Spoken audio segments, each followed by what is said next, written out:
આપણે અભ્યાસ કરીએ છીએ ધોરણ 12 વિષય બાયોલોજી ચેપ્ટર નંબર 6 આનુવંશિકતાનો આણ્વિકતા. તેમાં આજે આપણે જસ્ટ ઇન્ટ્રોડક્શન સમજીશું જનીન અભિવ્યક્તિના નિયંત્રણ વિશે.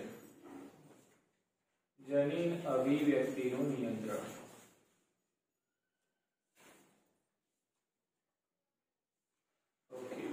સમજવાનો પ્રયત્ન કરીએ. નાના નાના મુદ્દાઓ છે, સરસ મજાના ફટાફટ યાદ થઈ જશે. ચલો પહેલા તો જોઈએ જનીન અભિવ્યક્તિ એટલે શું. તો જનીન અભિવ્યક્તિ એટલે આને અંગ્રેજીમાં જીન એક્સપ્રેશન કહેવાય છે. જનીન અભિવ્યક્તિ એટલે કે જીન એક્સપ્રેશન. હું તમને એમ કહું કે ભાઈ જનીન શું અભિવ્યક્ત કરે છે, જનીન શું એક્સપ્રેસ કરે છે, જનીન શું બોલે છે, જનીન શું વ્યક્ત કરે છે, તો પ્રોટીન વ્યક્ત કરે છે. તો જનીન અભિવ્યક્તિનું પરિણામ આપણને મળે છે પ્રોટીન. હું તમને એમ કહું કે ભાઈ જનીન અભિવ્યક્તિમાં કઈ પ્રક્રિયાઓનો સમાવેશ થાય છે, તો બે પ્રક્રિયાઓ, પ્રત્યાંકન અને ભાષાંતર. સ્વયંજનનનો સમાવેશ થાય નહીં, આ ખાસ યાદ રાખજો. બરાબર. ભાઈ જનીન અભિવ્યક્તિ જીન એક્સપ્રેશન બરાબર શું છે, તો જનીન અભિવ્યક્તિ બરાબર પ્રત્યાંકન વત્તા ભાષાંતર.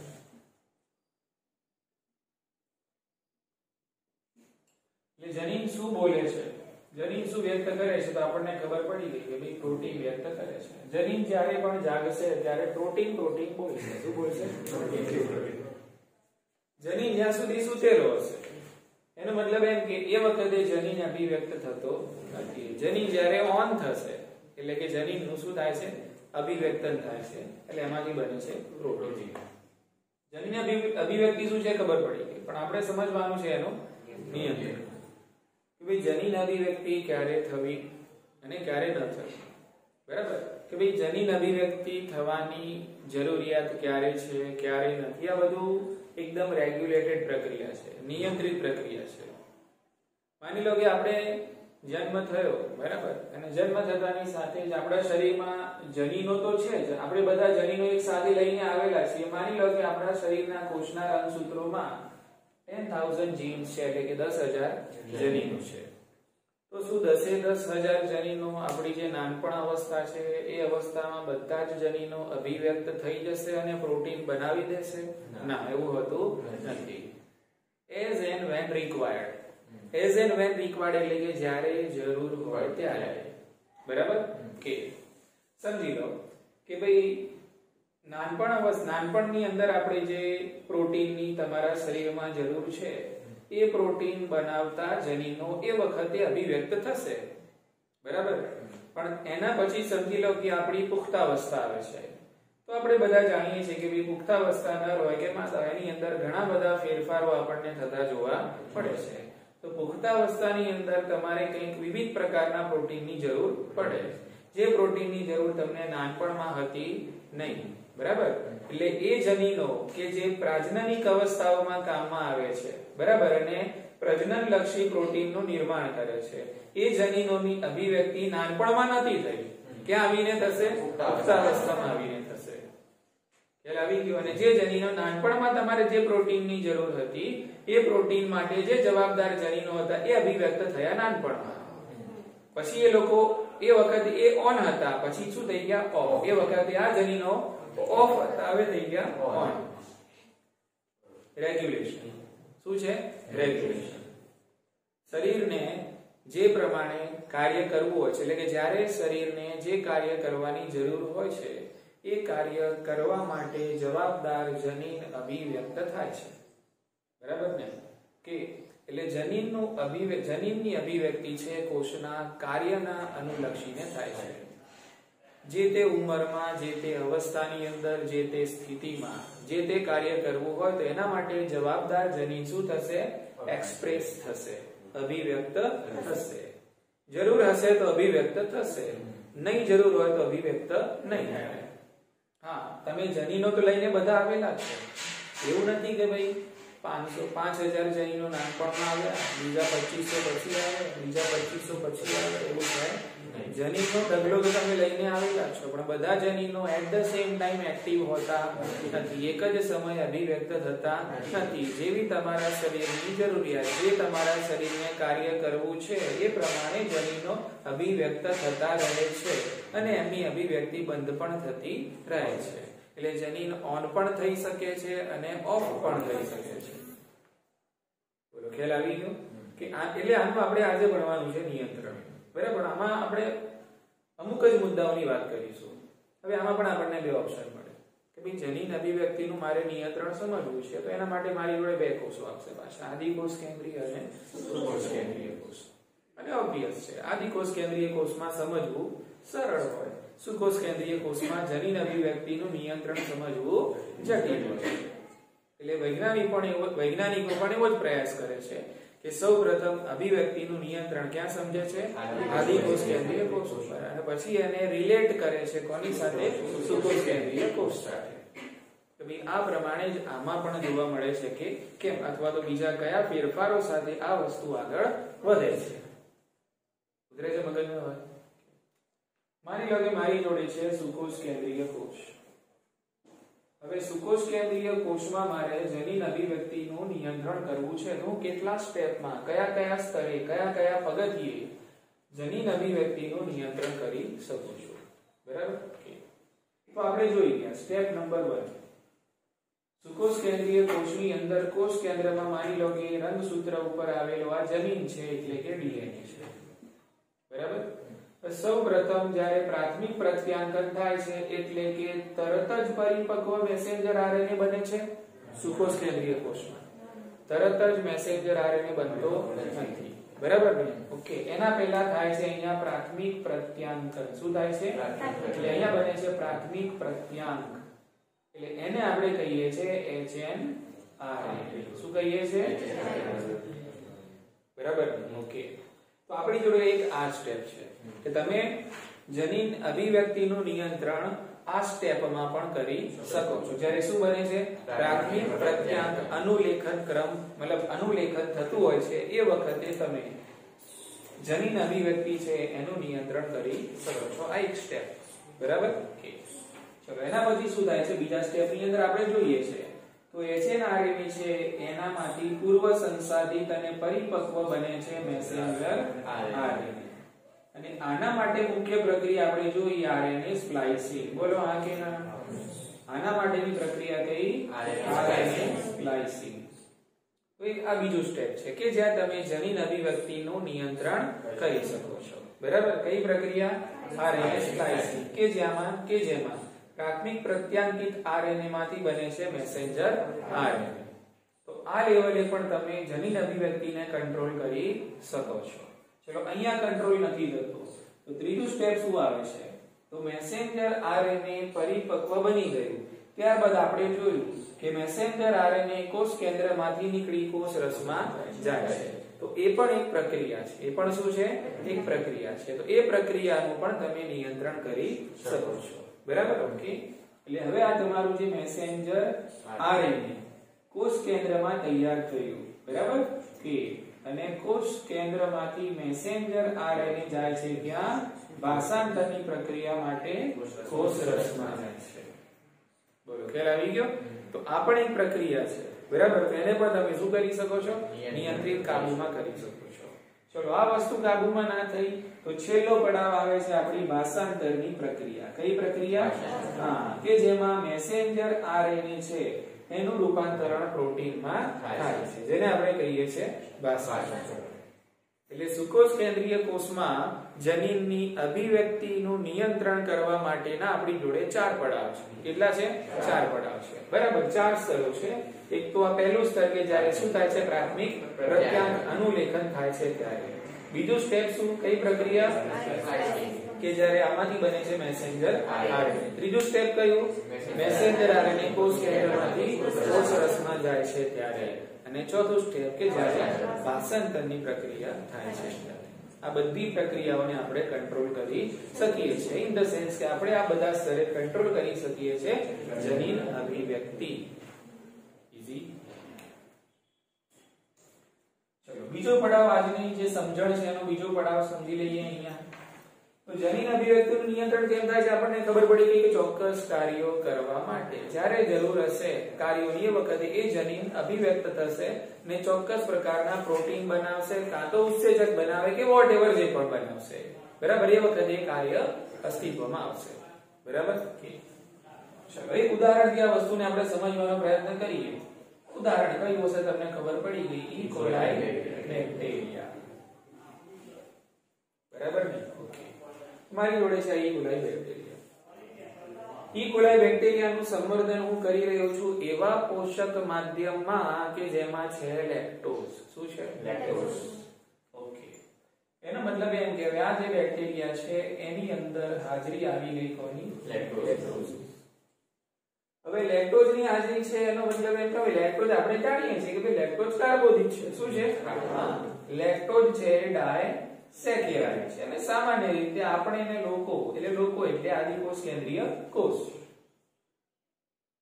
કાર્બોદિતનો ઉર્જાના સ્ત્રોત તરીકે ઉપયોગ કરવાના છે એટલે અહીંયાથી લેક્ટોઝ છે એનો અસલમાં ઉપયોગ બેક્ટેરિયામાં શામાં થવાનો ઉર્જાના સ્ત્રોત તરીકે થવાનો બરાબર પણ એના માટે આ લેક્ટોઝ ડાયસેકેરાઇડ છે ડાયસેકેરાઇડ માંથી એને કન્વર્ટ કરવી પડે મોનોસેકેરાઇડમાં એટલે અહીંયા એનું થશે જળ વિભાજન થશે અહીંયા એનું જળ વિભાજન અને તમને અહીંયા મળશે ગ્લુકોઝ અને ગેલેક્ટોઝ ગ્લુકોઝ અને ગેલેક્ટોઝ આ બધું આપણે ભણી ગયા છીએ આપણા માટે કોઈ નવી વાત નથી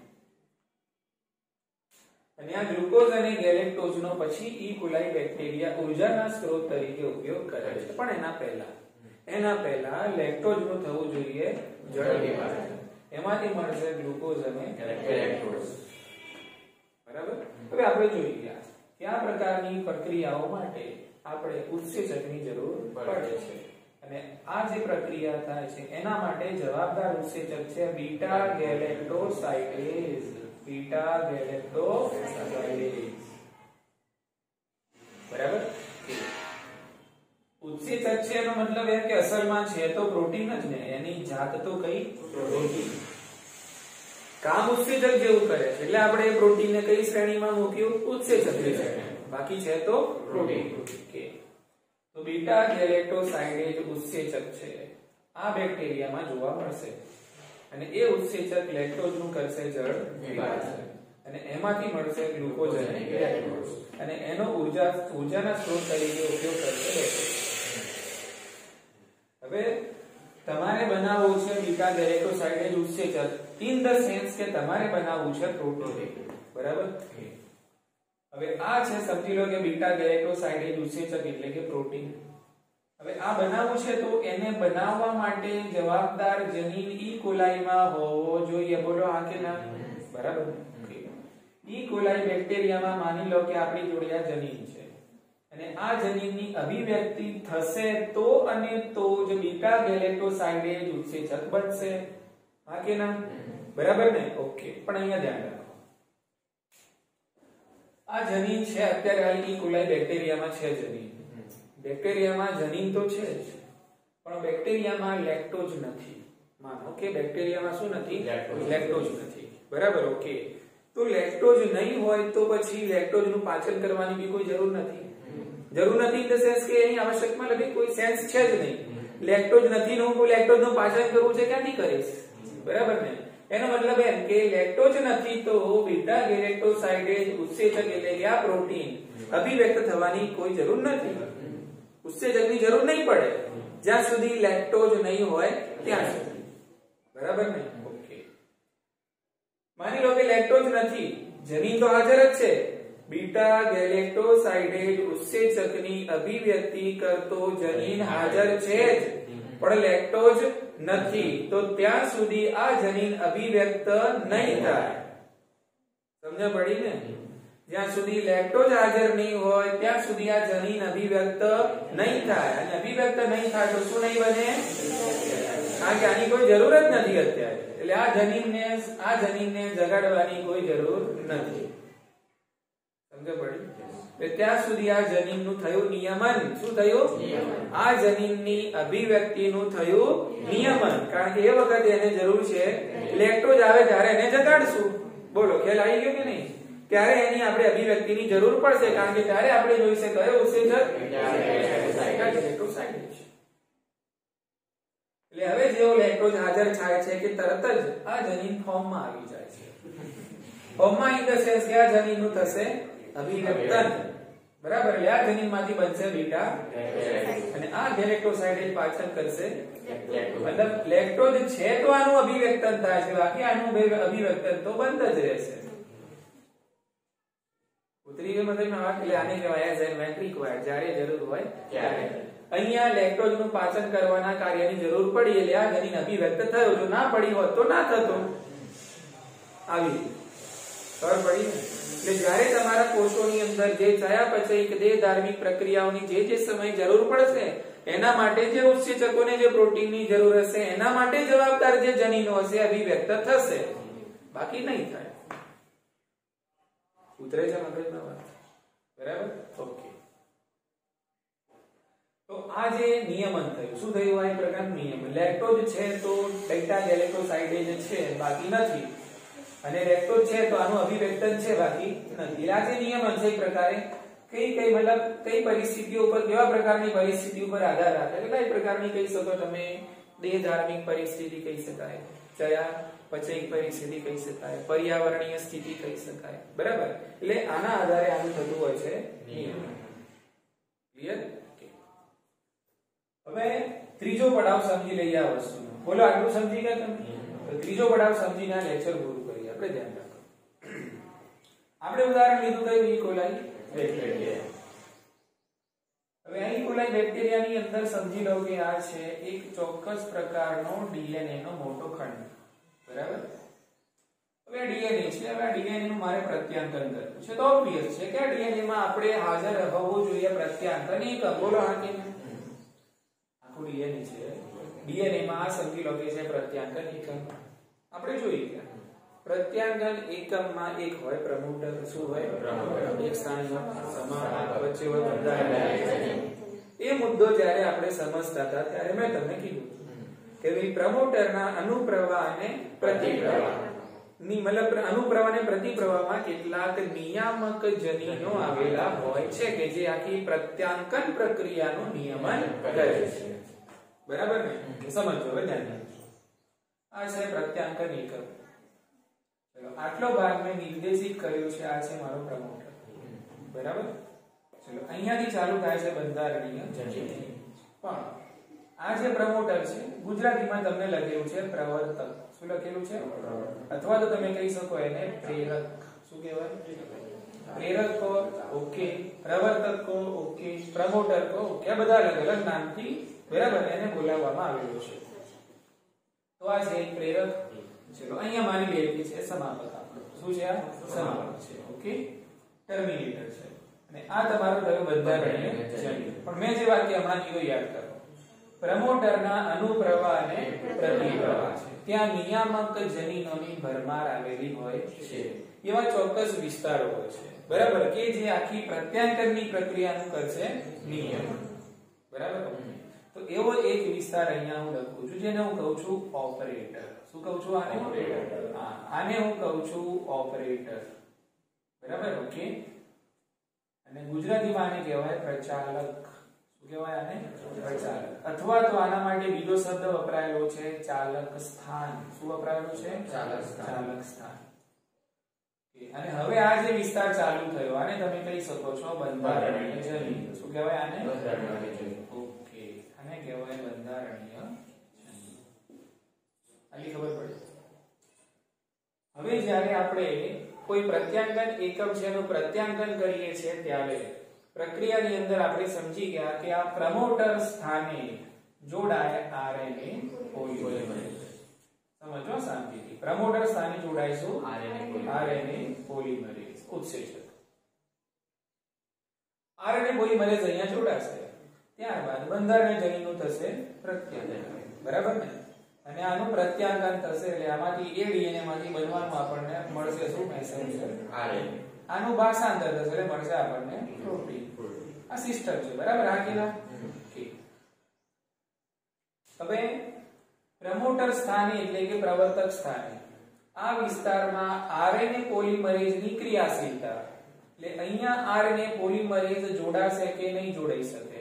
અહીંયા સક્રિય થશે કે નહીં થાય આનો આધાર એના બાજુમાં આવેલો આ જે વિસ્તાર છે કયો વિસ્તાર પ્રચાલક વિસ્તાર બરાબર ઓકે પ્રચાલક વિસ્તાર સાથે જોડાતા ચોક્કસ પ્રકારના સહાયક પ્રોટીનની પારસ્પરિક પ્રક્રિયા ઉપર રહેલો છે સમજો શાંતિથી સમજાવ ધ્યાન રાખો અહીંયા જે મેં આ નમૂનો દોર્યો આ છે સહાયક પ્રોટીન શું છે આ સહાયક પ્રોટીન ધ્યાન રાખો અથવા તો એને કહેવાય નિયામક પ્રોટીન આ બધા શબ્દો વપરાયેલા છે ધ્યાન રાખજો સહાયક પ્રોટીન અથવા તો નિયામક પ્રોટીન ફરીથી આખું વાક્ય બોલીને તમને સમજાવું ધ્યાન રાખો સહાયક પ્રોટીન અથવા નિયામક પ્રોટીન ઈઝી ફરીથી બોલું છું ધ્યાન રાખો આપણે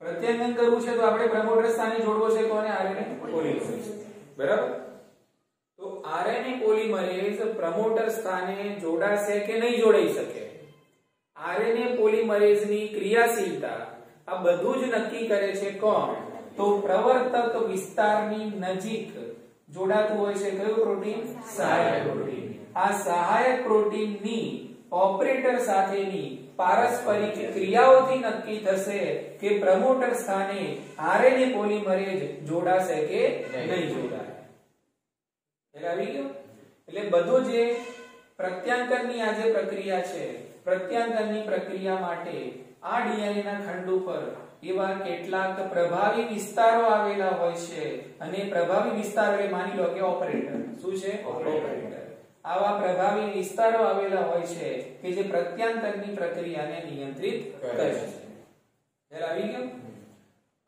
આ સ્થાન છે ઓપરેટર એટલે કે પ્રચાલક કયું છે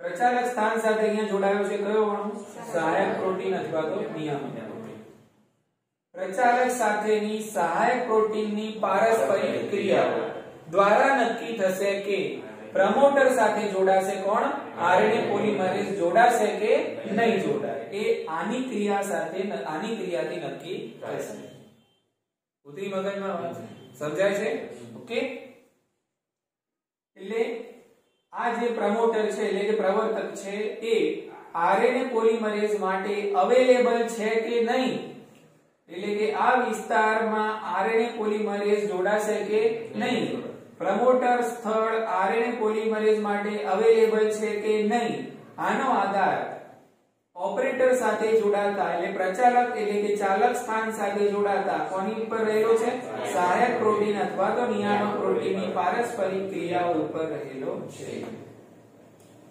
ઉતરી મગજમાં ઓકે હવે આ સહાયક પ્રોટીન નિયામક પ્રોટીનને ઓળખી લઈએ આપણા દાખલા તરીકે બે મિત્રો છે તો એમાં એક મિત્ર હોઈ શકે કે એની મેન્ટાલિટી નેગેટિવ હોય એક મિત્ર હોઈ શકે કે પોઝિટિવ હોય બરાબર ને ઓકે તો એ જ રીતે આ છે તો બંને મિત્રો છે ને છે તો બંને કેવા નિયામક પ્રોટીન પણ આમની અંદર પણ બે પ્રકૃતિના હોઈ શકે એક હોઈ શકે સકારાત્મક પ્રોટીન કેવા હોઈ શકે હા અને બીજા હોઈ શકે નકારાત્મક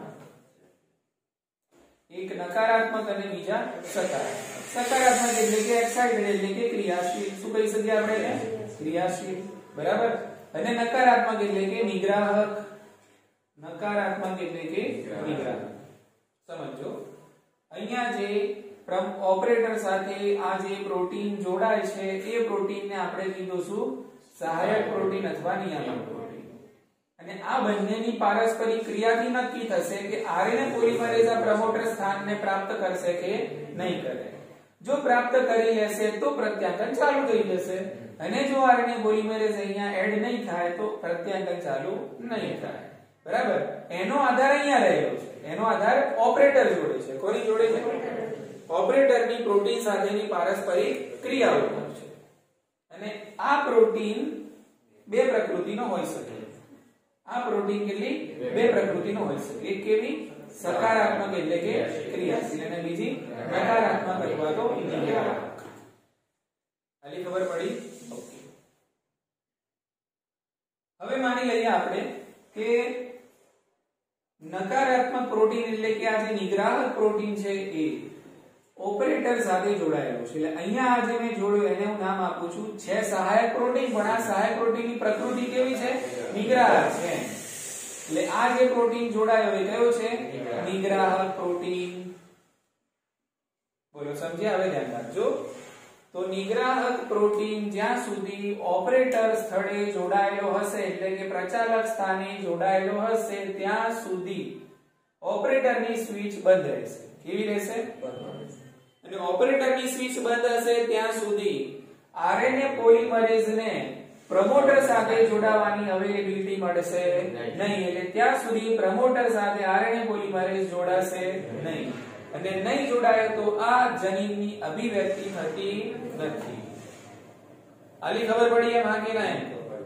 ઓકે, હવે વિચારો તમે અહીંયા આખી સિસ્ટમમાં ક્યાંય લેક્ટોઝ અત્યારે હાજર નથી. શું નથી હાજર? આ સિસ્ટમમાં લેક્ટોઝ હાજર નથી. તો લેક્ટોઝ હાજર નથી તો આ જનીનને અભિવ્યક્ત આપણે કરવું નથી. આમાંથી બીટા ગેલેક્ટોસાઇડેજ બનાવવો નથી.